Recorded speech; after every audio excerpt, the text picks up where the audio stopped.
Istanbul. What is it like to shoot there?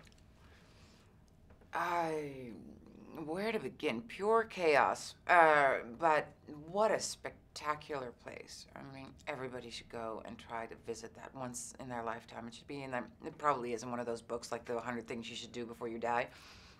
It definitely should be one of those things. It's so rich in culture and history, and you know, it's so much a place of the past and future at the same time, because it has such a vast growing economy and so many people, so much expansion going on. You know, visually it's beautiful, but chaotic because there's just narrow streets, people, cars, you know, carts and wild dogs and motorcycles, and I mean, it's just like constantly like, what's gonna hit me next? But for the shooting of the movie, that really worked well. It's exactly what, you know, that chaotic feeling of like, I don't know what is going to happen next was very much part of what my character had to go through, so it was good. Speaking of your character, when we meet her in this movie, a few years have passed. How are things changed? What are the changes that she's dealing with? Well, Lenore is now no longer in a happy relationship, as it turns out. Her current husband and her are divorcing. And so she's in a more vulnerable place. And I think Liam's character, Brian, has also changed in that he has been, you know, married to his work in the past too much, and he knows it. And so when they all end up together in Istanbul to visit Liam, who's there, who invites Maggie's character and I to go there to come on a vacation with him when my ex-husband has canceled the last-minute plans. It's sort of is a setup for something that could potentially become romantic until, of course, all hell breaks loose and I get taken. What is it like to be back with Liam, working with Liam and with Maggie again? Great. Really, really great. I mean, it was very nice rapport between the three of us in the first one. I think even better in the second one. We got more time to explore those dynamics. With, you know, in the first one I really had very little to do to begin with, but really nothing with Maggie. And she's plays my daughter, so I should have screen time with her to set up that relationship. So, you know, that's, I think, the good balance that Luc Besson had done in with the script in the second one, is that it just became a little bit more of a family drama in addition to the action sequences that we have. It is fantastic action, and the action's as good as the first one. Why do you think people why do you think audiences took to Taken like this?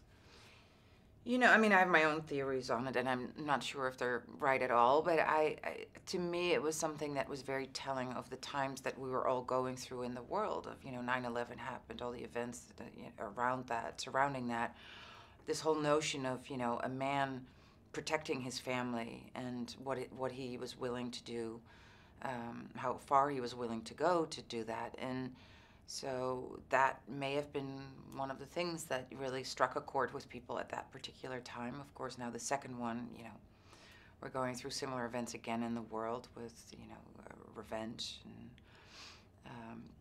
you know, in the movie, of course, there's the same sort of theme going on, and that whole notion of who is the person who's going to stop this cycle of violence, this repetition that keeps going on. And so I think those are sort of the, you know, the background, the backdrop of the story, if you will. But, you know, more than anything, it's an action movie that it's you know, it's meant to entertain, and I hope it does that, and I think it does that.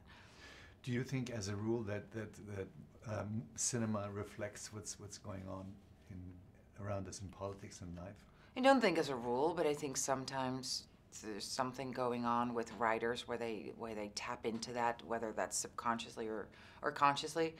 But no, I mean, in general, I think film should sort of stand on its own. And but I probably, when we all look back in the way that we look back on certain films now, they're a reflection of our times in some way. But we should definitely not look at film as you know, for like some message that the story is giving us, or what's truly really going on. It's film. It's made up. It's entertainment. you know, you've done really well by picking big roles, small roles, action movies. What's your formula?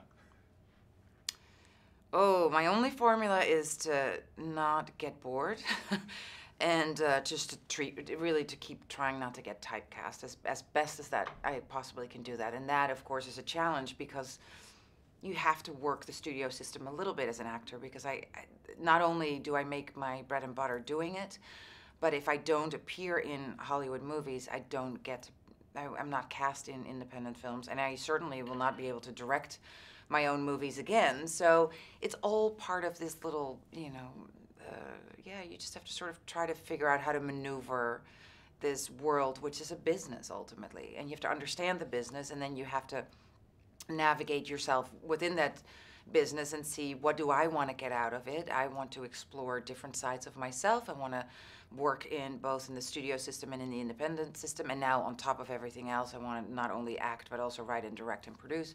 So, it's a constant sort of juggling in how you do that. And sometimes you just have to take a part because you need the money, or sometimes you take a part because you haven't appeared in a studio film and people are going to forget about you, or whatever it is. They're all different reasons. Or sometimes you want to work with people. So I try to do it as best as I can.